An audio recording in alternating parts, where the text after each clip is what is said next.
Well, free agency is not over. The big waves are done. So let's take a look at these Steelers signings, starting with one of the biggest. I would say top two, maybe, definitely top three, but probably top two. Patrick Peterson. Losing Cam Sutton was hard, but they got a guy, a veteran, who I think can still play. And, he showed in Minnesota that he can still play. So if it's like a Joe Hayden situation where we get a couple years out of him, then we're good. So next is Nate Herbig, or Hebig, as is a nickname. So Nate, he's a guard, nice signing, and this was much needed. And people thought that he would end up being, competing for the starting spot at left guard. We'll get into that in a minute. Next is Larry Ogunjobi, who was re-signed, and he, for the moment, will spend the next 3 years in Pittsburgh and not be moving on to Baltimore to complete his trip around the AFC North. At least not yet. Another re-signing, DeMonte Casey, or Crazy Casey. So this was a nice signing last year, just as depth. And to be honest, I think they want him as a starter. I think they want him to start at strong safety. They want ball hawks in the secondary. You got Minka, you got Casey, you got Pat Pete. That might indicate where they're going to go in the draft as far as a corner. And then also their linebackers. They got linebackers who will actually force turnovers. We'll get into that very soon. Which is right now, Cole Holcomb, linebacker. He's probably going to be, the main middle linebacker, I would say, our primary starter. If we were to only march one middle linebacker out there, it might be Cole. If I remember correctly, he was the green dot in Washington. So that is actually going to be beneficial. The other linebacker to play next to him is Landon Roberts. And I got to say this. I really, really, really hoped he would take 51. Just because it's, right there with 52. But he ended up taking 50. I'm going to actually get something for you guys. It's right here. I keep it next to my desk.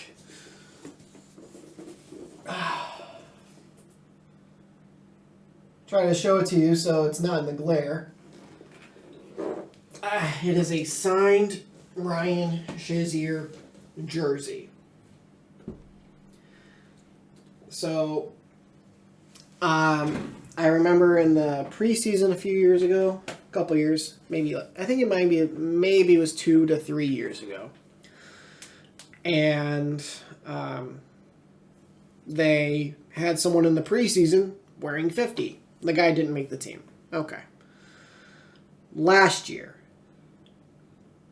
when they traded with Denver for the outside linebacker, I'm having trouble remembering his name, which is odd, since he was just on the team.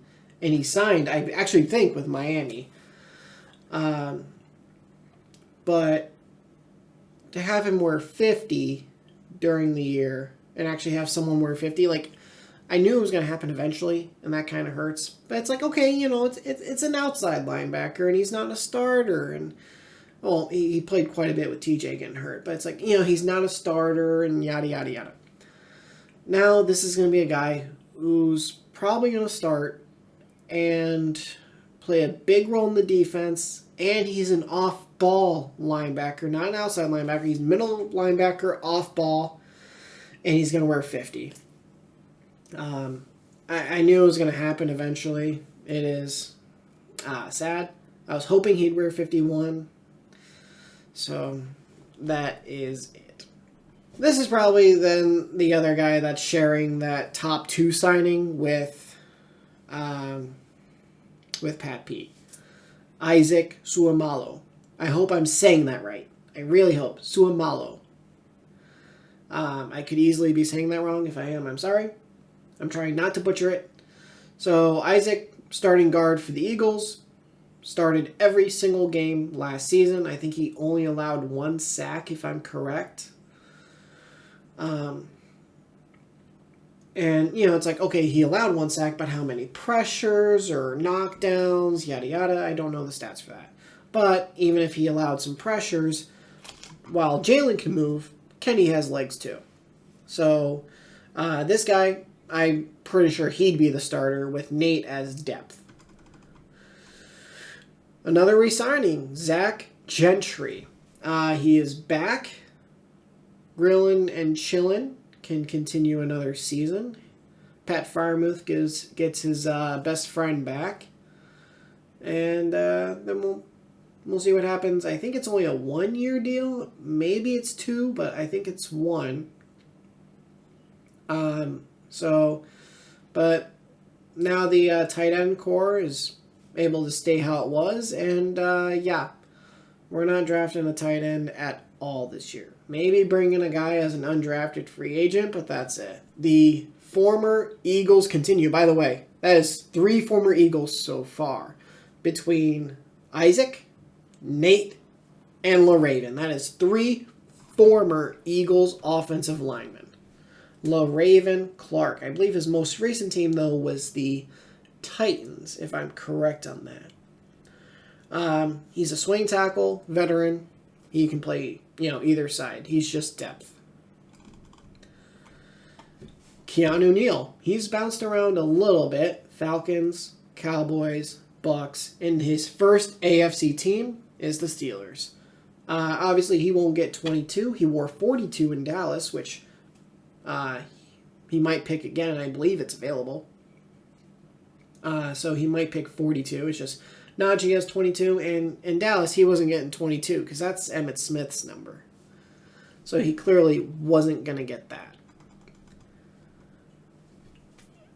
Next, Brandon Fehoko. I believe this is now the 3rd Hawaiian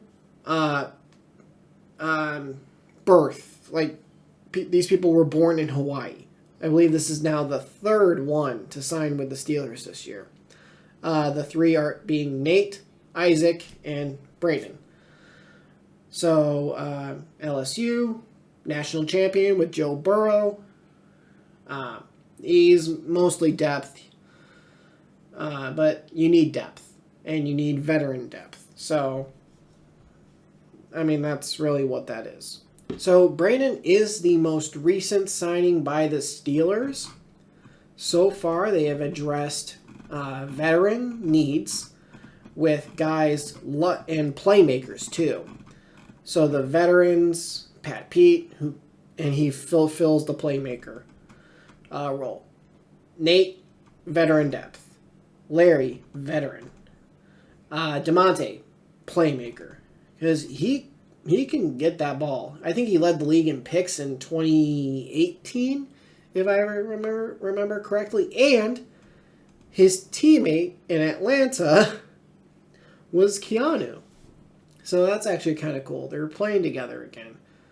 Then Cole, and Landon, both guys forced turnovers. Unlike Devin and Miles and Robert.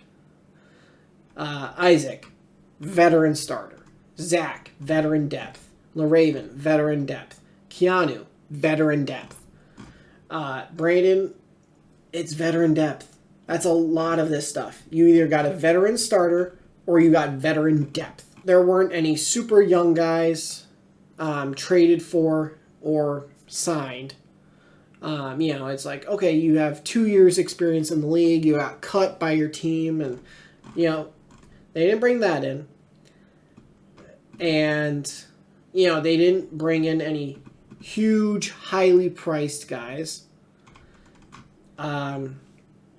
They didn't just bring in a couple of guys for depth. Like, they actually got guys who will start, who will make contributions. And the fact that they got all these former Eagles, this is Andy Weidl's influence right here, who I believe is the assistant GM to Omar Khan. Just the former Eagles, the guys who knew. So, ready? 1. Nate is 2. 3. That's 3 former Eagles just in this offseason. And they're all offensive linemen, which is insane. So you're fixing your offensive line. You're going to keep your defensive line for the most part because we didn't lose anybody really. It was Malik Reed, the outside linebacker. So it's like you didn't really lose any outside linebackers. You didn't lose your edge guys. You really didn't lose your interior defensive line. If you did lose someone, they were just depth. That's all. So this is definitely good for the Steelers. Yes, you lost Cam, but you replaced him with Patrick. So you still need a corner. You do. So as far as a playmaking corner, I'll get into more of a video of that if I want to do like a mock draft or something for the Steelers soon before the draft, because it's coming up. We're like, 3 weeks from the draft? I think we're 3 weeks. Or just under it. So if you guys did enjoy this, please leave a like. I will have those other videos coming. Just be patient with me, please. I got work and I got other stuff, so please be patient. I will get those videos to you. So if you did enjoy this, leave a like I said.